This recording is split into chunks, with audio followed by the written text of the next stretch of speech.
With the launch of the new iPhones coming out, there's some discussion about eSIMs and the advantages and disadvantages between the eSIM and the physical SIM, and some concerns by people. And so I want to touch on that a little bit. I've been using eSIM on T-Mobile for the last 10 months to a year.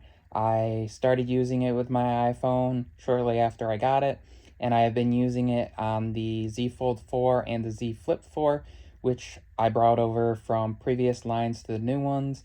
It was as simple as going to their website, clicking the line, and saying that I wanted to swap the SIM, putting in my IMEI and EID from the new devices, and within a couple minutes, they were switched over. I restarted the phone, the line plan showed up on the new phone with the number, and I was all set and ready to go. With the iPhone, it was really easy as well. You scan a QR code and it pops up and it says, do you want to activate a new plan? And it walks you through as far as which line you want to use as your primary, and if you have another line on there. So I'm running multiple lines on my iPhone. I'm running multiple carriers. I have been using H2O wireless, which works off from AT&T towers, and then I have my T-Mobile as my primary. And so how that works is the phone number that people call me, the line that people text is my T-Mobile line, and then H2O acts as data. I can switch that up. I can also choose to make calls from that line.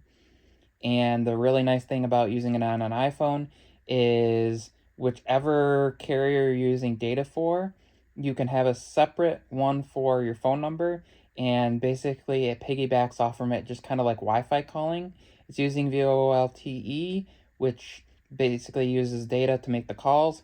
And so when I have H2O wireless as my data, I can still make calls and receive calls from my T-Mobile number, and it just routes that traffic over the data from the AT&T towers on H2O wireless. The advantage is I didn't have to go into a store. I didn't have to worry about any issues. I've had issues before with SIM cards getting corrupted. I've had issues with being a little bit concerned about pulling the case off from a folding device and being careful about, not damaging SIM card trays. That's my concern. The other real advantage is if I wanted to add somebody onto my plan and let's say give them a good deal, I could add, a friend or family member that's not anywhere around me to it. And all they have to do is give me the information off from their device. I punch it in and it's activated on their line. The other concern is swapping devices. I have moved my main line from my iPhone over to the Z Fold 4 and back to the iPhone, and it was really easy, same process, and it took a matter of maybe 2 minutes each time, and I was set to go. Now, those who travel, I can understand the concerns, as well as if you're using devices that don't support eSIM. On that line, on that matter, I guess I would say that hopefully this pushes more carriers to support it and more companies to support it, as there are some stability things with it as well. You don't have to worry about somebody being able to just pull your SIM card. They could steal your phone, pull the SIM card. This prevents that, as well as prevents some of the SIM swap issues where people were pretending to be other people and hijacking their line and then using that for two-factor authentication. It makes that a little bit more difficult as far as security concerns. Also, on the traveling note, I know that T-Mobile has traveling and access to their plan in other countries. Verizon and AT&T are doing that as well. I know if you're in another country, I'm not sure how that works coming to the States.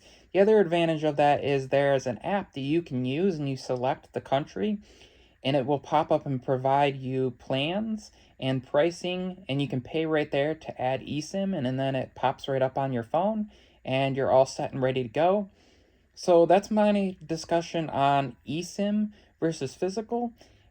The note of just kind of security, not having to deal with concerns. I've seen plenty of people posting pictures of their SIM card being broken, or their SIM tray being broken, or them going to swap it between devices and carriers charging for you to get a new SIM card if you have issues with a previous one. Since this is all electronic, there isn't a physical card, so no SIM trays being damaged. Now, the disappointing part of that is you can't just easily be out and decide, oh, I want to use a different phone and just swap the SIM. You do have to have that connection to be able to go into your account to do that. The advantage with that note, though, is that you can easily activate a device, not having to go into store, not having to potentially pay those activation fees for when you upgrade to a new device. You can do that yourself. Also, if you're going from iPhone to iPhone, it tends to transfer. I know some people on Verizon have had an issue where they've had to call in, but users that I've talked to that are on T-Mobile and AT&T have simply been able to just do like you would do where you're switching devices and restoring and the plan comes over. I know that's what I did when I went from my 12 Pro to 13 Pro, and that is what I will be doing again this year. If you have any questions, concerns, comments, put those down below. If you liked this video and found it helpful, give it a thumbs up and also let me know in the comments down below. And if you're new to my channel and you like these discussions, these topics, please subscribe, and I will see you all in the next one.